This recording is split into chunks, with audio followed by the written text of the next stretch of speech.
The following ShishMed podcast is a production of drpodcasting.com.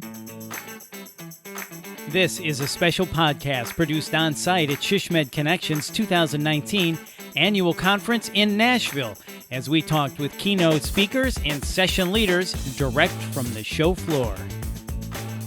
We are very happy to have Kenny Wynn with us, CEO and co-founder of 368. His session, The Big Fish Experience, create memorable presentations that reel in your audience. Kenny, welcome. Tell us about your session.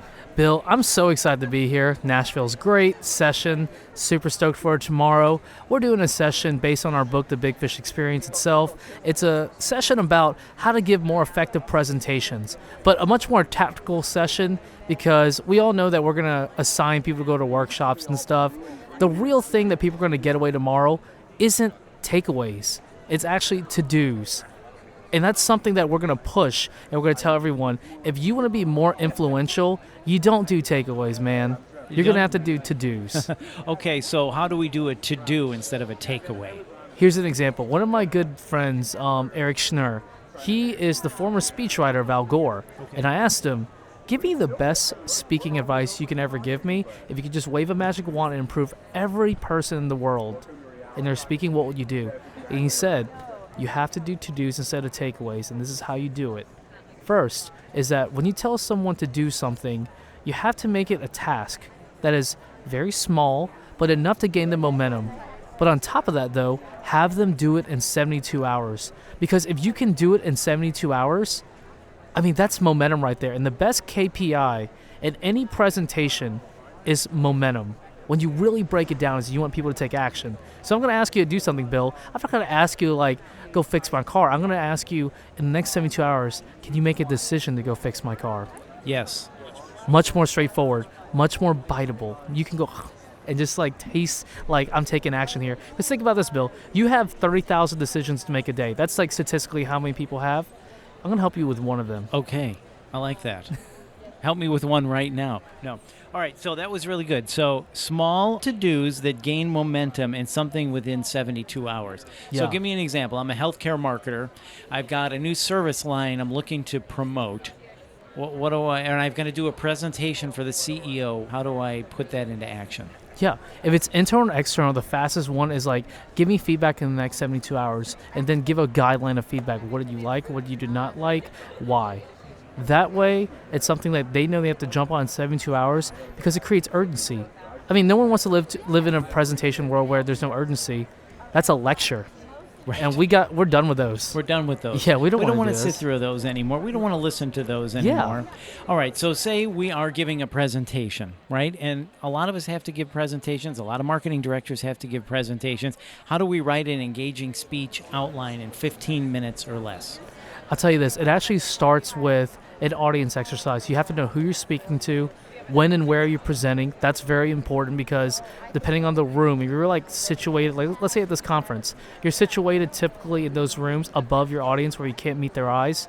The best practice is actually getting to the crowd, like getting people's like near them, walk near them. Because what happens here is like a theater effect. The higher you are without seeing your audience's eyes, the more your audience becomes observers rather than participants. The lower you are, the better you can create that connection. Do you ever watch TED Talks? Yes. If you notice, the TED stage is below the audience. Mm-hmm. The audience is looking down. Right. It's much more intimate. Okay. You know, that's the first thing. When and where you're presenting. Okay. What does the audience want to hear from you the most? Key question, though, and this is the one that I tell people, you have to know this, is that what biases does your audience have with your presentation? This is so important because whenever you're trying to change something, whatever it's a culture change, pitching to your boss, pitching to like your board stakeholders, if you don't know the reasons why they would say no, I mean, you're going there blind. But if you're about to pitch something that's radical, that's about to blow their mind, one of the best practices to do is say this, like, Bill, let me tell you something. I know that you're probably thinking I'm crazy and that I probably haven't thought this through because of X, Y, and Z, but I have. I thought about X, Y, and Z. But since I already thought about that, and these are things you're probably concerned about, right? Head nod. Yes. Would you at least listen to me and give me 15 minutes? Yes. Yeah. Yeah, absolutely. It's empathy. I love it, and we need more empathy in the world. So I love what you just said there. So we have to know our audience, who, when, where, why, and what biases do they have. I think that's really important. And what are the reasons they may say no to what you're trying to present to them, right? So Yeah. how do we find that out? How do I know the biases of my audience? Really, like, one of the best ways is just go directly to them. Find someone that supports, like, their way of thinking, the other side. Listen to them. Don't interrupt. Listen to them. And listen to, like, all the reasons why. You have to do your research. Like, we, as an agency, when we go out and pitch new business, in every pitch, I'll give you the secret sauce right now. I want the secrets. We all want the secrets. Give me the secrets I'll tell you now. the secret, man. We start off with saying, here are 5 reasons why you probably wouldn't hire us. And it always gets their attention. We had one with a very large airline lately, and I remember the woman saying, out of my 20 years in procurement, I have never seen this. And we held the room, because for them, they're always looking for reasons to eliminate you or to reasons not to believe in you, especially when it's a very, like, fortified conviction. I mean, we're supposed to challenge convictions. That's how, we live in a rapid pace of change. So the fastest way to do that is to figure out, Bill, like, what is the reasons behind, through research, through asking questions.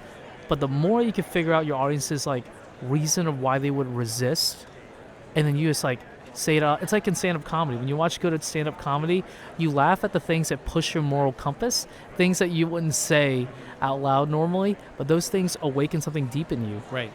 I'm trying to do that in a speech. I love it. Okay, so once I find out the bias, or I think I know what the bias is, why they're going to say no, or why they're not going to like this, how do I write my speech or do my presentation to overcome that bias, overcome that objection?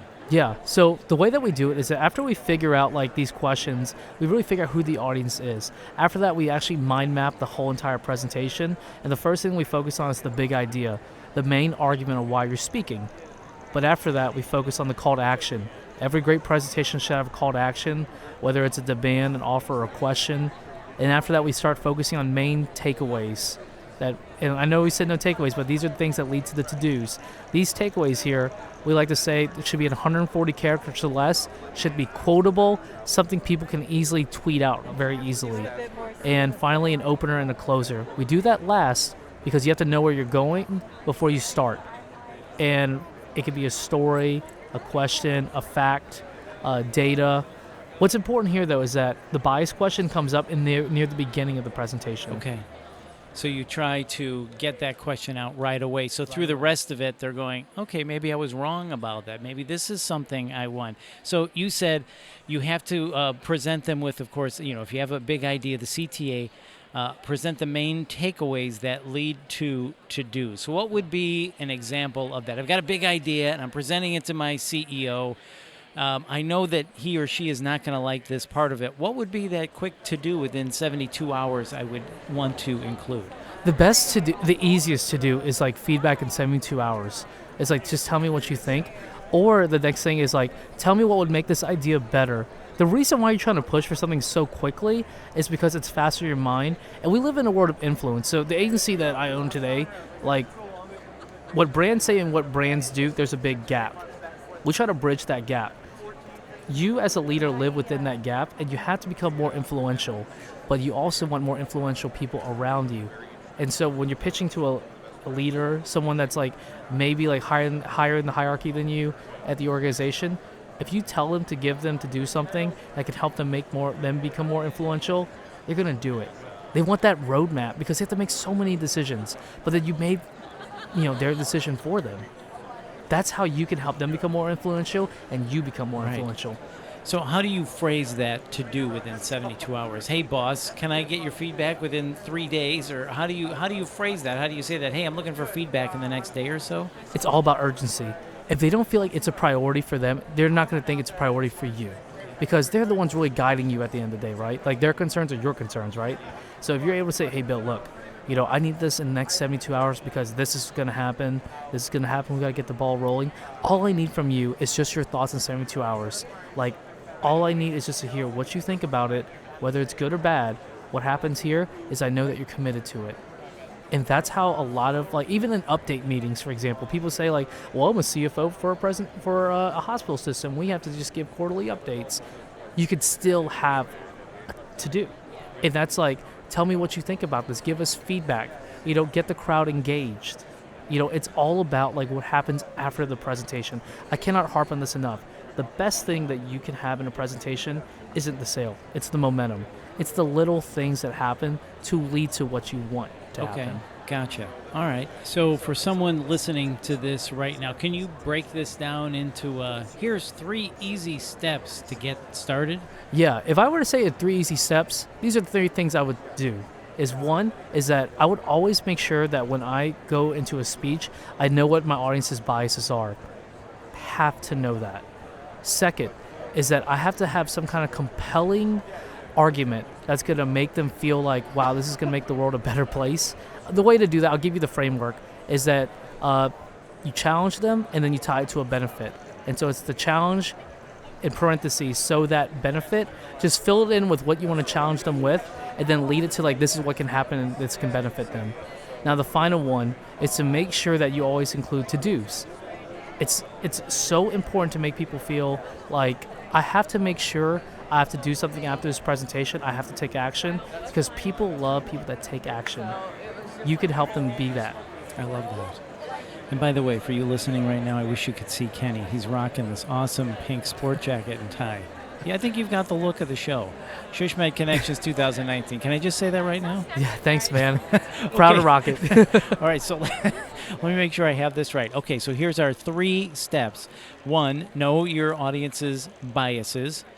2, come with that compelling argument. And then number 3, include to-dos. Correct. Awesome. Kenny, thank you so much. We really appreciate it. This is Kenny Wynn, CEO and co-founder of 368, and could be the most stylish person at SHSMD Connections 2019. Kenny, thank you. Thank you, Bill. Appreciate you, man. And if you were unable to attend SHSMD Connections 2019, you can access the session recordings by purchasing the virtual conference. Just visit shsmd.org/virtual conference.